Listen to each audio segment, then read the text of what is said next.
You play rhythm guitar and drums? Drummer, backing vocal, sarcasm. So as we all know, you have achieved independent success in the industry. We are all excited to find out, how has your time been in this industry so far? Do you want to answer that? Yeah, it's hard work. It's just like, it's a lot of hard work. It's very nice of you to say I've achieved independent success in the industry. I don't really know what that means.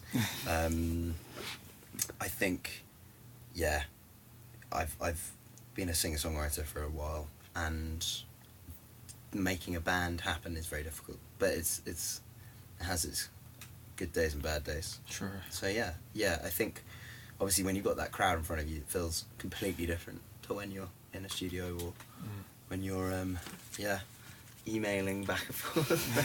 It's just different. Yeah, I guess the difference is that you have to do more of everything. If you're an independent, you have to do all your managing, you have to do all of your admin, sort the band out. You have to do other jobs, basically. That's the main difference, I guess. Absolutely. And just going on from being in front of the crowd, what was your favourite, or maybe the few favourites, or like favourite performances that you've been in front of?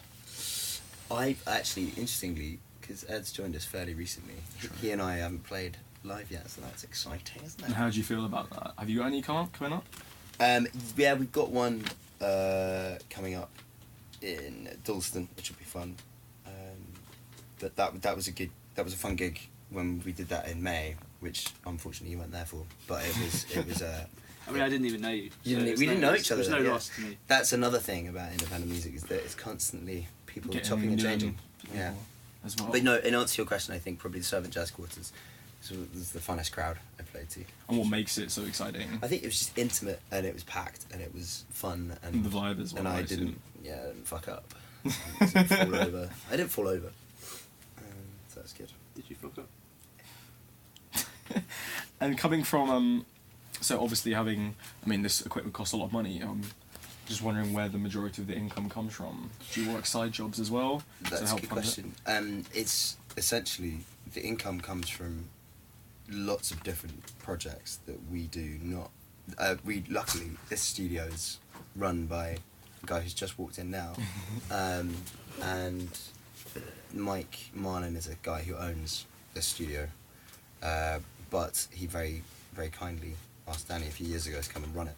So we're very, very lucky. I think you do need little bits of luck within independent music to help you. And then, as Ed's saying, Ed graces the television quite often to pay for stuff. I mean, so you did your acting. I did some acting. Yeah, I used to be an actor. So I think you end up kind of you end up just syncing your calendars with people, and then just going, sorry, I can't do that. I've got to make money. And so there's constant sacrifice all the time.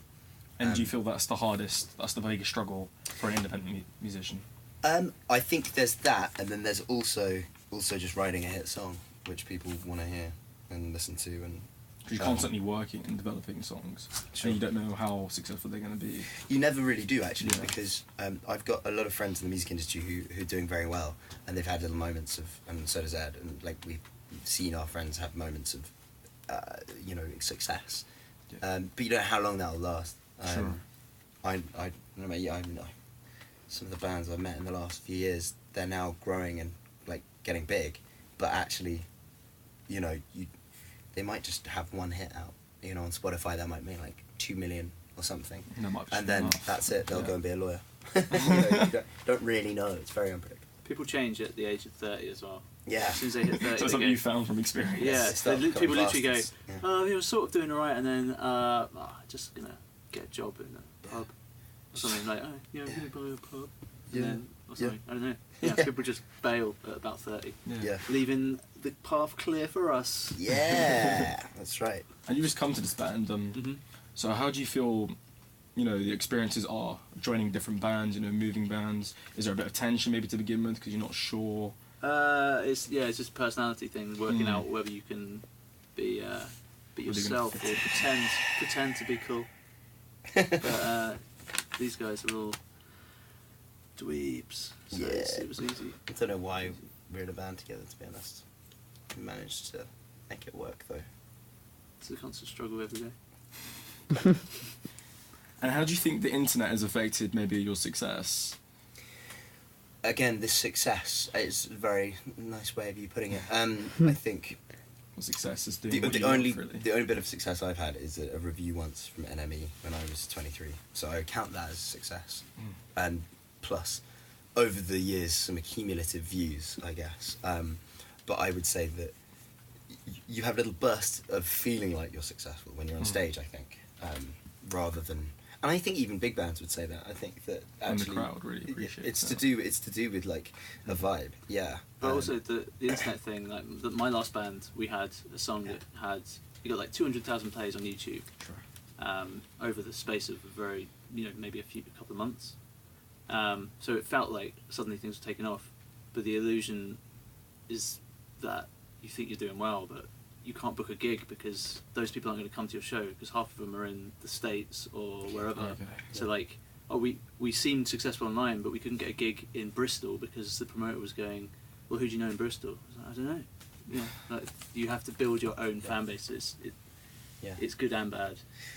Absolutely, it's all very well targeting kind of people across the border, which is really nice to reach China and to reach different people using the internet. Yeah. And your question was about the internet. I think that it's, as Ed says, it's like, yeah, if you want to come to your show, because there's this Facebook Live thing which a lot of people seem to be using now, and that's quite fun.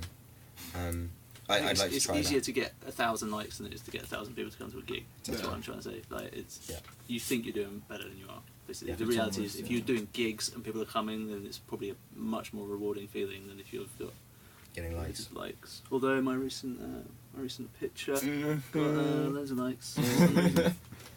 Yeah. And just finally, the last question: where do you plan to go? Like, where do you see yourself maybe in 5-10 years? Within 5 years, I think I'd definitely like to have already been signed by then. To a label. To a record label, yeah. Whether that's major or not, I'm not sure. But then, I think it all depends on. I think mainly I'd like to tour. I think I just want to tour. But like, if you speak to a lot of bands and they'll say like, yeah, I want it signed, yeah, I want it like all the checks. It's just like, no, just tour. That's fun. I want to go around. I just want to go around, and if someone can pay for that tour, then all the better. But even organising your own tours can be fun. It's expensive, but I mean, like, unless you're Coldplay or Adele, people don't make a lot of money anymore, and so it's making sure that you have your money in place before you go anywhere. Why would that be? Sorry, so that they don't make as much money now. Well, just I think what bands make money from now is tour and merchandise. So not like sales online on iTunes or anything. Oh no. Fuck no. People don't live off that. No. Nothing at all. No. It's rare, and if you're signed to a major, so my friend, he just got played. Like their track just got 1 million plays on Spotify, and that was like. It's cool. It was like $4,000 or something, but it went into a hole that their investor had already, so. So they didn't get any of the money from it. I didn't see any of it. Yeah, I've got a few friends who've got millions of plays. Yeah. They're not rolling in cash. We got loads of friends. Apparently. Yeah, I've got millions of friends that have got one play. Well, thank you for your time. Oh, it's nice to meet you, man. It's nice to meet you. Thanks for coming in. And thank you for letting us come in. No problem. It's a nice place you've got. Oh yeah. It really is. To honestly.